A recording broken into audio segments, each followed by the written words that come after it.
नमस्कार मित्रांनो, तेजा स्टुडिओमध्ये तुमचं पुन्हा एकदा स्वागत आहे। आज आपण एसी आणि डीसी क्वांटिटी म्हणजे काय आणि डीसी पेक्षा एसी कसा फायद्याचा आहे हे आपण समजून घेणार आहोत। हा क्वेश्चन तुम्हाला डिप्लोमा इलेक्ट्रॉनिक्स मध्ये हमखास विचारला जातो आणि याच्यावरती तुम्हाला 4 मार्काचा क्वेश्चन हा पडतो। याचं मी उत्तर तुम्हाला इंग्लिश मध्ये व्हिडिओच्या एंडला देणार आहे। त्याच्या आधी आपण जाणून घेऊयात की एसी आणि डीसी क्वांटिटीज म्हणजे काय। सर्वप्रथम आपण जाणून घेऊयात एसी क्वांटिटीज। आता एसी क्वांटिटी म्हणजे काय तर अल्टरनेटिंग क्वांटिटीज आहे। आता याच्यामध्ये काय होतं की एसी मध्ये आहे ना व्होल्टेज किंवा करंट हे नेहमी काय करत असतं तर दिशा बदलत असतं आणि त्याच्यानुसार काय होते त्यांची व्हॅल्यू सुद्धा चेंज होत असते। उदाहरण द्यायचं झालं तर पहिली गोष्ट काय तर आपल्या घरात येणारे जे सप्लाय आहे जो 230 व्होल्ट 15 हर्ट्ज एसी असतो। याच्यामध्ये काय असतं तर करंट एकदा पुढे असतो तर करंट एकदा पाठीमागे असतो। अशा प्रकारे आपल्याला इथं पाहायला मिळतं। तर याच्यामध्ये काय तर तो अल्टरनेटिंग क्वांटिटीज आहे, त्याचं डिरेक्शन हे हमेशा चेंज होत राहतं, व्हॅल्यू सुद्धा त्याच्यामुळे चेंज होते। त्याची आपल्याला वेव्हफॉर्म काय अशा प्रकारे पाहायला मिळते, कधी प्लस मध्ये असते तर कधी मायनस मध्ये असते। त्याचं एक्झाम्पल आहे 230 व्होल्ट 15 हर्ट्ज अँड घरातील आपली जी लाईट सप्लाय तो। आता पाहूयात आपण डीसी क्वांटिटीज। आता डीसी क्वांटिटी म्हणजे काय तर डायरेक्ट क्वांटिटी आहे। डीसी मध्ये काय असतं तर करंट फक्त काय असतो तो एकाच दिशेने प्रवाहित होतो आणि इथे काय होतं व्होल्टेज जवळजवळ काय असतं आपल्याला एक कॉन्स्टंट किंवा स्थिर पाहायला मिळतं। उदाहरणार्थ आपण छोटी बॅटरी पाहिली असेल बघा, 9 व्होल्टची बॅटरी पाहिली असेल किंवा 2 व्हीलर्स मध्ये 4 व्हीलर्स मध्ये ज्या बॅटरीज असतात 12 व्होल्टच्या 24 व्होल्टच्या, यांच्यामध्ये काय असतं तर कॉन्स्टंट सप्लाय आपल्याला इथं पाहायला मिळतो।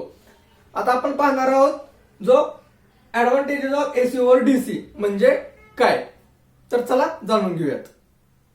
पहिला फायदा काय आहे याच्यामध्ये तर एसीचे जे व्होल्टेज असते ते आपण काय करू शकतो तर ट्रान्सफॉर्मरच्या माध्यमातून काय करतो आपण ते कमी करू शकतो किंवा ते वाढवू शकतो। पण डीसी मध्ये हे आपल्याला करता येत नाही आणि ते करणं खूप अवघड आहे आपल्याला।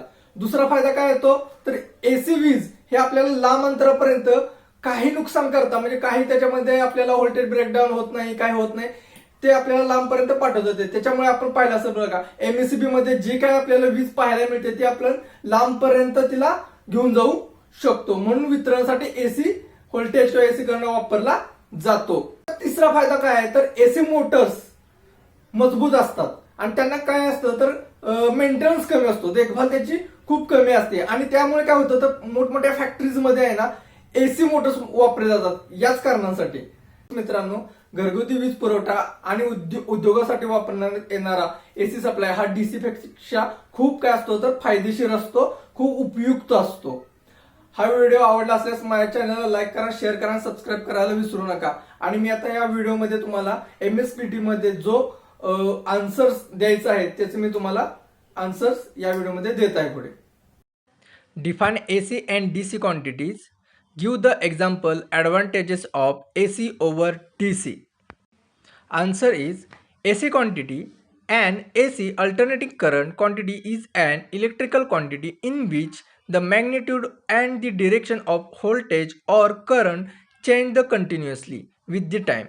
The current reverses its directions periodically.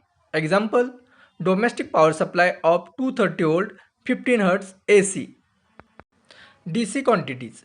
A DC direct current quantity is an electrical quantity in which the current flows only in one direction and its magnitude remains constant with the time.